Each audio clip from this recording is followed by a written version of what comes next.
What's going on? I'm changing the throttle body on this Express. It's a 2009 with the 4.3. So real quick, what I had to do, you're gonna take two 10mm bolts out here, disconnect the electrical connection. You're gonna wanna loosen this hose clamp connection right here. From there, you go inside the truck. You have to remove both of these what are they called? Knee booster panels. These plastic things right here. They're held on by 10mm screws. Two of them over here, and there's two of them over there. And before you get this thing out, you have to remove the cover.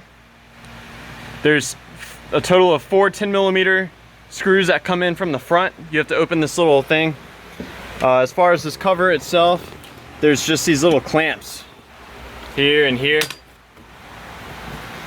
Now that will expose you to the throttle body right here.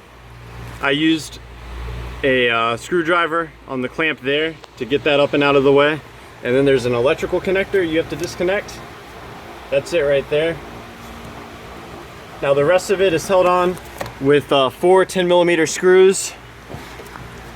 They come out nice and easy. So I have a new throttle body and a new gasket. Every once in a while the throttle body would mess up and it would make it go into reduced power mode. Some people call that limp home mode. Basically it ran like crap and it acted like it was misfiring. So I've got a new throttle body, a new gasket, and there's a relearn procedure for these from GM. So what I do, I clear the codes if there are any, and then I start and idle the vehicle for 3 minutes with no AC on, nothing. Then I turn it off for 2 minutes, and after 2 minutes of just sitting there, I turn it back on and let it idle again for another 3 minutes. And after that, the idle should have been relearned. Here we go. Here's the old throttle body. It's looking good, man. One thing I can do is pop off these little caps right here.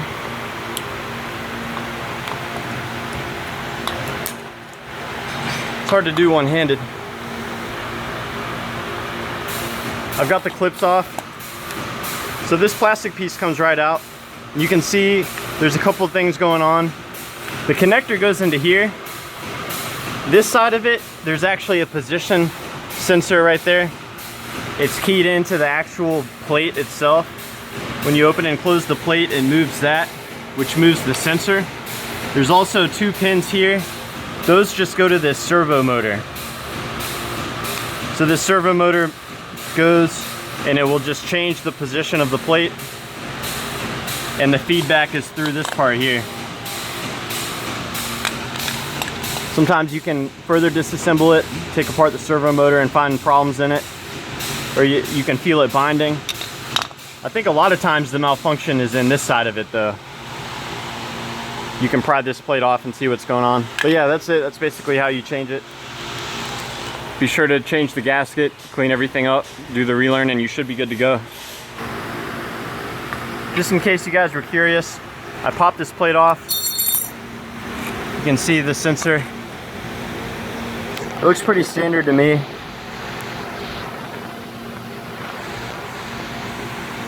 It's got 2 feedback loops actually. It's actually like 2 sensors in one. You can see that these little fingers, they sweep. It's basically potentiometers. So they sweep on this component. This has got varied resistance and it sends a feedback voltage, 2 of them actually. And they're supposed to match each other or it throws a correlation problem. But yeah, I'm not seeing anything wrong in here, but someone smarter than me might be able to spot a problem. Maybe these fingers are messed up. Don't know.